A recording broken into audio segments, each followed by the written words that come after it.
বৰ্তমান উপস্থিত আছোঁ কাকতিবাৰীত আৰু কাকতিবাৰী অঞ্চলৰ সামগ্ৰিক দৃশ্য লগত আছে মাধৱ ৰঞ্জনে এনেদৰে আচলতে বিহু নাচিছে আৰু বিহু নাম গাইছে সকলোৱে এনেদৰে দেখুৱাব চেষ্টা কৰিছোঁ যিহেতু সোণাৰু কাঞ্চন কৃষ্ণচূড়াৰ বৰ্ষপূৰ্তি অনুষ্ঠান আছে 34 বৰ্ষপূৰ্তি আৰু জানুৱাৰীত অনুষ্ঠিত হ'ব অনুষ্ঠানটো সামগ্ৰিকভাৱে সমগ্ৰ দৃশ্য দেখুৱাবৰ কাৰণে চেষ্টা কৰিম এয়া অসংখ্য লোক আহিছে আৰু সমগ্ৰ দৃশ্য দেখুৱাইছোঁ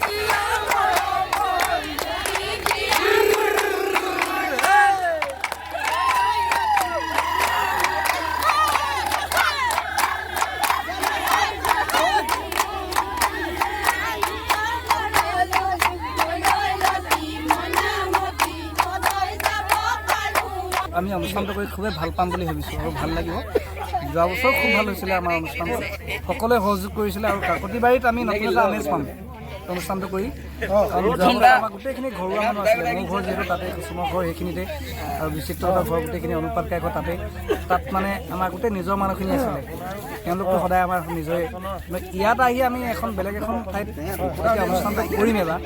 আৰু তেওঁলোকৰ মৰম স্নেহবোৰ এতিয়াই আমি ইমানেই পাইছোঁ যে তেওঁলোকে এই অনুষ্ঠানটো খুব ধুনীয়াকৈ মানে আগুৱাই লৈ যাব বুলি মই দৃঢ় বিশ্বাস আৰু ভাল হ'ব